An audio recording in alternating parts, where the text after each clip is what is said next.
어제 국회에 출석한 조국 대통령 민정수석, 김태우 수사관의 부적절한 보고에 대해 계속 경고했었다고 말했죠. 그런데 김 수사관은 경고받은 적이 없다며 조 수석의 말이 모두 거짓말이라고 반박했습니다. 김남준 기자입니다. 조국 대통령 민정수석 비서관은 김태우 수사관이 청와대 특별감찰반의 활동 영역을 벗어난 보고를 하면 법과 원칙에 따라 대응했다고 주장했습니다. 과거 정부 특별감찰반 활동의 습성을 완전히 버리지 못한 첩보 수집에 대해서 경고 조치가 내려졌고 경중에 따라 조치해왔습니다. 하지만 김 수사관은 모두 거짓말이라며 정면으로 반박했습니다. 첩보 수집에 대한 경고를 받은 적이 없다는 겁니다.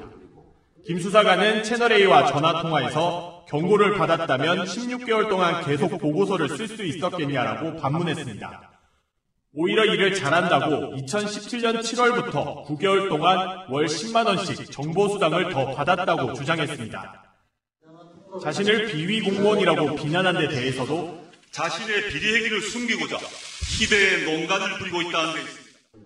특검이 수사하면 진실이 가려질 것이라고 말했습니다. 조국 수석이 외교부 등에 대한 별건 감찰은 없었다고 밝힌 데 대해 김 수사관은 개인 휴대전화도 제출받아 사생활을 들춰내고 보고서까지 작성했다고 반박했습니다. 지난해 11월 검찰이 만든 특별승진자 추천자 명단입니다. 눈에 띄는 것은 김태우 수사관의 이름입니다. 청와대 특별감찰반에서 퇴출됐다는 게 11월 14일인데 이렇게 보름 만에 특진 후보자가 된 겁니다. 청와대는 비위 때문에 돌려보냈다고 했는데요. 뭔가 앞뒤가 맞지 않습니다. 보도에 윤준호 기자입니다. 청와대 특별감찰반 파견 취소 일주일 만인 지난해 11월 21일 서울중앙지검은 김태우 수사관을 5급 특별승진 후보자로 추천했습니다. 비위 의혹 때문에 원대 복귀 조치됐다는 김 수사관에 대해 징계가 아니라 승진을 검토한 겁니다. 추천서에는 범죄 촉구를 담당하면서 부패 척결 등에 기여한 공이 크다는 내용도 담겼습니다. 이를 두고 청와대가 애초 김 수사관을 조용히 원대 복귀시킨 뒤 특감반의 비위를 감추려 한 것 아니냐는 의혹이 제기됐습니다. 저렇게 특진까지 시키려고 했고 언론 보도가 나가니까 갑자기 감찰을 의뢰하고 이렇게 된 것 같아요. 앞서 청와대는 김 수사관 복귀 당시 대검찰청에 비위 사실을 구두 통보하고 언론 보도 하루 뒤에 비위를 공식 통보했다고 밝혔습니다. 하지만 김 수사관을 특진 후보로 추천한 검찰 관계자는 언론 보도 전까지 김 수사관의 비위 사실을 전혀 몰랐다고 밝혔습니다. 오히려 특별 승진 때문에 일찍 복귀했다는 소문을 들었다고 말했습니다.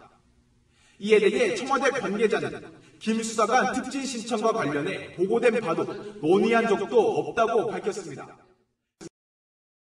한 조사관의 그 파일에 드러난 거기 때문에 그것은 정말 김산의 일각에 불과합니다. 인들을 감시하고 탄압하기 위해서 사찰을 했고 또 어떤 공기업 임원들을 밀어내기 위해서 몰아내기 위해서 또 불법적인 사찰을 자행했고 그 다음에 비판적인 방송, 비판적인 언론을 장악하고 길들이기 위해서 그런 사찰을 국가적인 범죄거든요. 범죄 조직을 하나 설치해놓고 그것을 운용을 한 겁니다.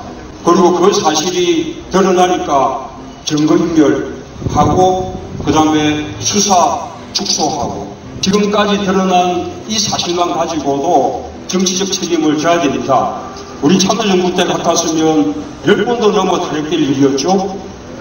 뿐만 아니고 대통령이 이 사찰에 보고를 받았다거나 또는 지시를 했다거나 관여했다는 그런 식의 어떤 증거가 드러나면 대통령은 법적 책임도 면할 수 없을 겁니다.